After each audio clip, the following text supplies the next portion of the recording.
one waitress, one arrogant millionaire, and a grand piano. What started as a cruel attempt to humiliate her turned into a moment that silenced the room and shattered egos. You won't believe how she turned the tables with nothing but her talent. It was a warm Friday evening, and the hum of conversation filled the air at the Silver Note, an upscale restaurant nestled in the heart of Nashville, Tennessee. The clinking of glasses, soft footsteps of servers, and faint strains of jazz from the corner piano created an ambience of refined indulgence. Emily, a 27-year-old waitress with a quiet demeanor and a spark in her eyes, moved gracefully between tables, balancing plates and polite smiles.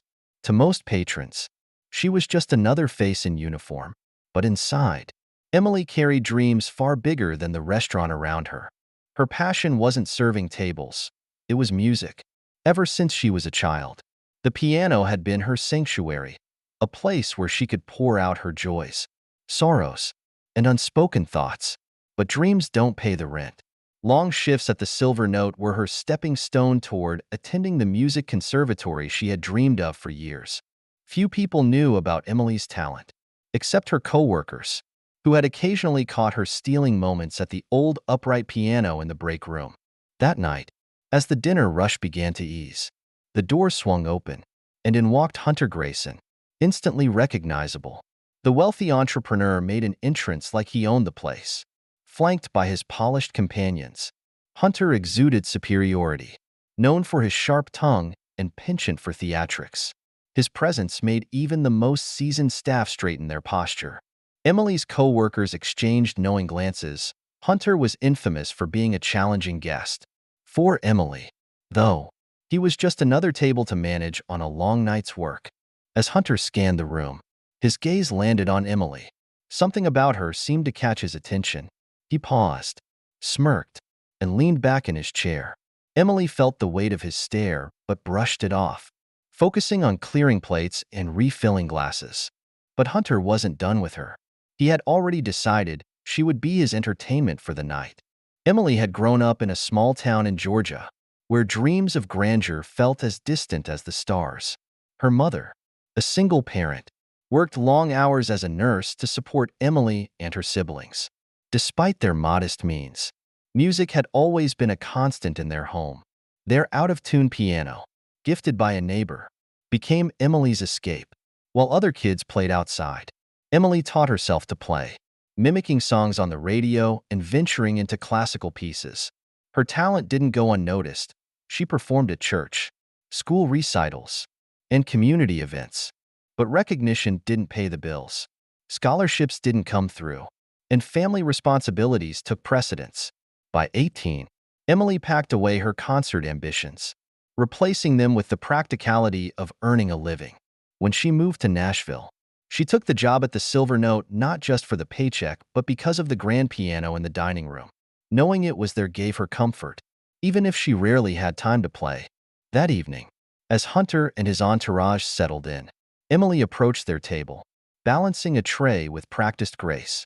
Hunter ordered a top-shelf whiskey and cracked a joke loud enough for nearby tables to hear.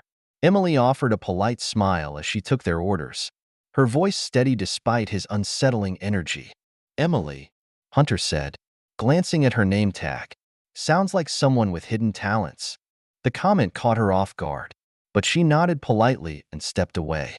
She didn't notice the smirk he shared with his companions or the way his eyes followed her across the room.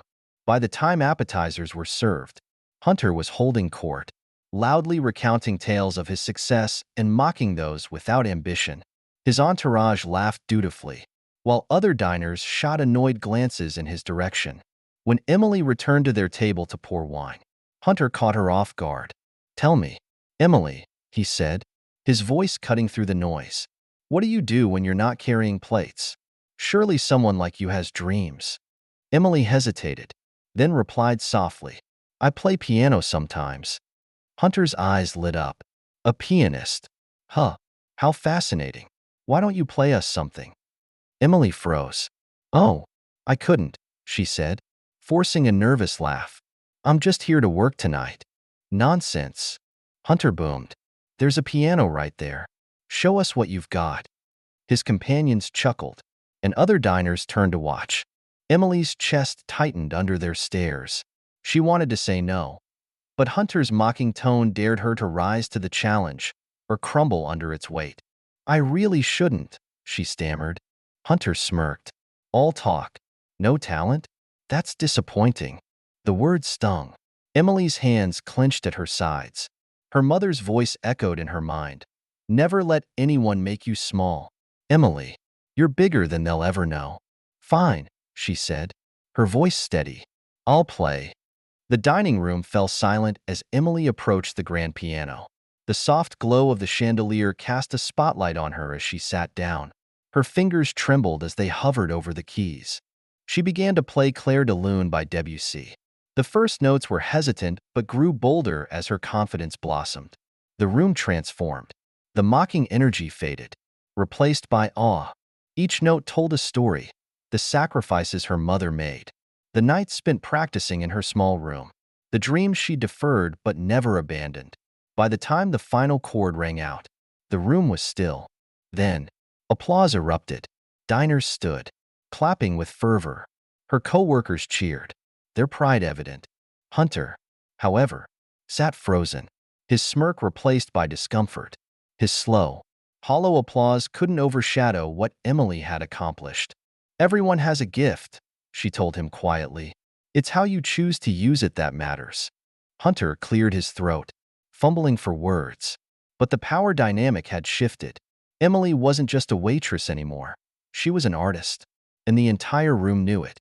That night, Emily walked home under the Nashville stars, her heart lighter than it had been in years. For the first time, she felt certainty. Her dreams were closer than ever. What dream have you been holding back because of fear? Take the first step. If Emily's story inspired you, share it, and let your story be next.